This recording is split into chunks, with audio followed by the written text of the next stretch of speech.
আজকে জন্মাষ্টমীর দিন। আর সকালবেলা ঘুম থেকে ওঠার পরেই ছেলেকে কলেজে নিয়ে যাওয়ার জন্য তৈরি হচ্ছি। ছেলেকে আমি সকালবেলা কলেজে পৌঁছে দিই।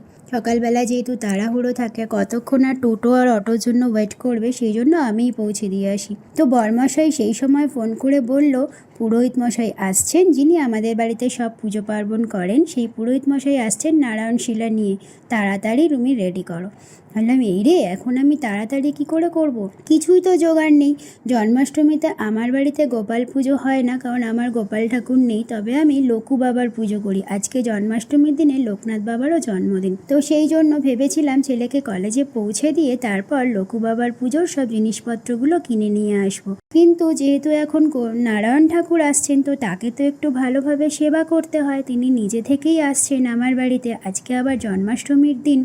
তো তাড়াতাড়ি করে ছেলেকে কলেজে পৌঁছে দিয়েই মিষ্টির দোকানে চলে গেলাম। আর আজকে তো বাজারে প্রচণ্ড ভিড়, যেহেতু জন্মাষ্টমীর পুজো।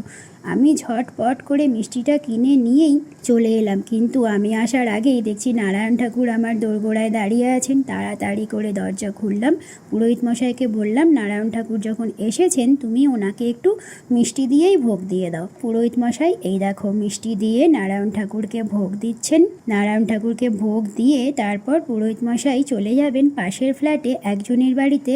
অসুচ উঠবে, ওদের নতুন একটা বেবি বয় হয়েছে, তো সেই জন্য অসুচের পুজো করতে যাবে। সেখানে নারায়ণ শিলা নিয়ে যাবেন না, তাই আমাদের বাড়িতে রেখে গেলেন, কারণ পুরোহিত মশাই এখানে পুজো করে অন্য আরেকটা বাড়িতে পুজো করতে যাবে। তো সেই জন্য নারায়ণ শিলা নিয়েই একেবারে বেরিয়েছেন। তো সেই সুযোগে নারায়ণ ঠাকুর একটু আমার বাড়িতেও ঘুরে গেলেন। আর আমার সেই আনন্দ আর কি দেখে, আজকে জন্মাষ্টমীর দিনে নারায়ণ ঠাকুর আমার বাড়িতে নিজে থেকে এসে ঘুরে গেলেন। আর সেই গল্পটা তোমাদের সঙ্গে কি শেয়ার না করলে হয়, তাই তোমাদের সঙ্গেও একটু শেয়ার করে নিলাম।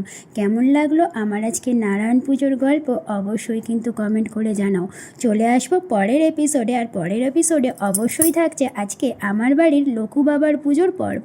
তো অপেক্ষা করতে থাকো পরের এপিসোডের জন্য। ততক্ষণ পর্যন্ত টাটা।